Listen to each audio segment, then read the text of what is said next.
So I've mentioned I've got a lot of favorite skis. These are one of them. These are Jerry launchers. I don't know, about 1999, 2000 era.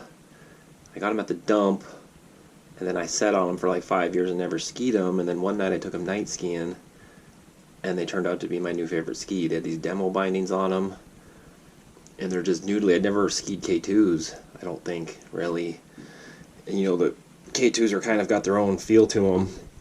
And so the hill is now clear and sunny, and we had a ton of precipitation that's now cooled off and turned into chunder at some point on this run, and we're not quite sure where it is. It's probably sooner than later. So I'm mobbing into the run. And here's this, what I want to do. I don't know, it's like the trap line bowling ball effect. And what I really wanted to do, I got these graphics coming up here, pretty high tech, is you bomb straight in, dive across the bottom, and then high mark up the side, and then blast to the exit in effectively 2 turns. But then look at that line of mogul trash down the middle, so I can kind of see my route. It's not going to work. Oh, and this is my first run of the day, straight from work straight to this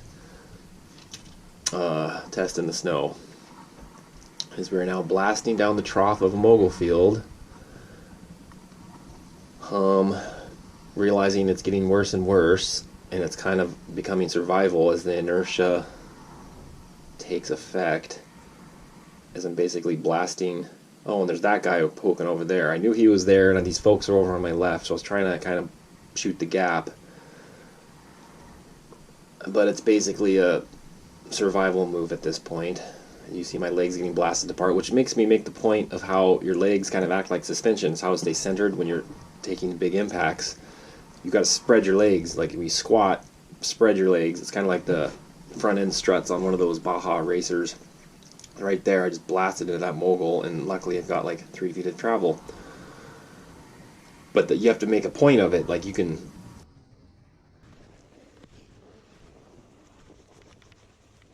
smash landing, but you'll get thrown in the back seat if your legs don't go wide.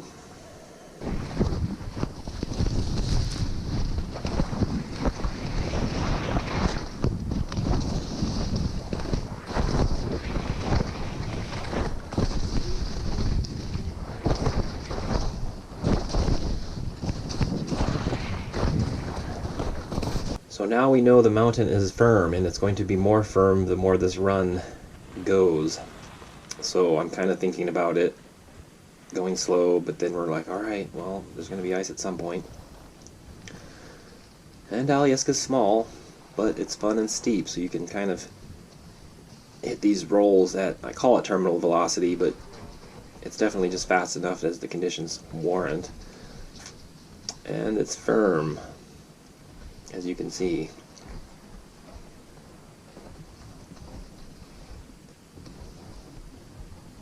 I am enjoying the sunlight and being able to see. That's the thing, you can get away with crappy conditions if you can see the crappy conditions. And right here, oh, there's a little snowplow action going on, but we're going fast enough. It's not really an effect as per the other video discussion. This spot right here, I was kind of thrown off because I thought it was going to be steeper. For the last few years, it's been quite steep over this roll, and I literally hadn't skied this little spot, and it was all filled in. But look, it's chunder. I'm like, oh my god, what are we doing? And then here I was going to juke left again, but then mid-turn decided to stay straight and then go this direction. I didn't know. I thought I was going to go left. Mid-turn, made a decision. It was a survival. It was an instinctual maneuver as we're now blasting through chunder. Oh, we're back to 50%. That was 25%. This spot's nice because you're rocking groomers for your left-hand turns, and I'm testing the snow on the left, on the right-hand turn, and it's pretty much chunky. It's fun, it's fast, and leads me to what I'd say always about enjoying all snow types. And if you can ski shitty snow good, you can ski the good snow great.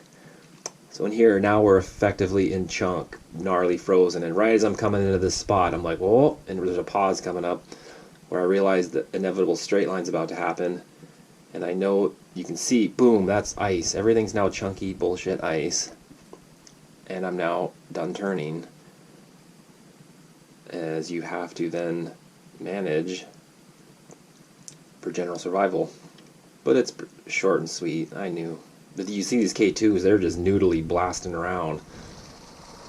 They definitely have a speed limit. Where like those super fats I was on in a few videos back don't really have a speed limit. So this, we're going to listen to the skis when they go airborne. You can hear the silence of the air. It's kind of like that movie Contact when they're making that machine and then they were doing the instructions wrong, but then anyway.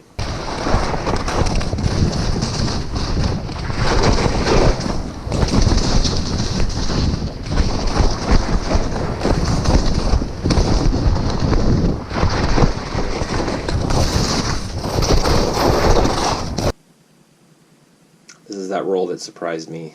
I was like, oh, it's getting steep, but then it didn't. That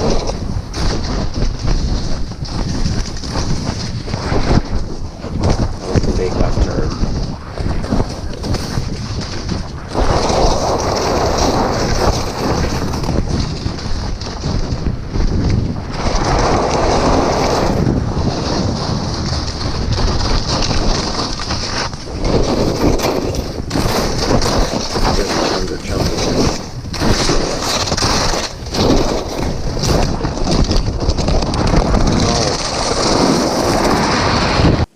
Blast down the lower mountain on ice hard groomers. These skis have no edges, they're rounded and rolled over.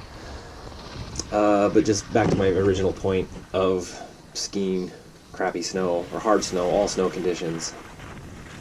And if you apply the same fundamental positioning on the skis, it should serve you well. Right here, the skis just like tack. Hit this, look at this, a pile of ball bearings, and my left ski was like whoop, and it jumped right out from under me, throwing the weight effectively 100% on that uphill ski, which is the whole thing about staying balanced on the skis, ready at a moment's notice to do that. So we're coming in hot around this corner. I see this Yahoo ahead of me coming across the slope. He's doing something. What's he gonna do? He's hitting that little jump. Boom, let's make eye contact. He saw me, I saw him, we had a moment. I had the right of way, maybe. I was going faster. Gone.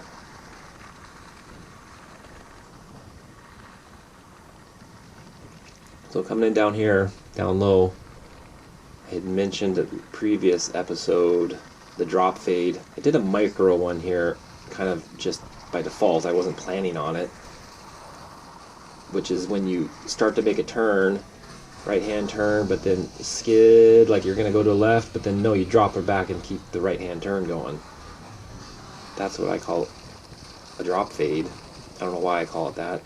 It's my name to myself that I've only said to myself, so no one's ever, I'm not like, hey bro, do you see that drop fade I did? Because no one knows what it is except me. Now you. Thanks for watching.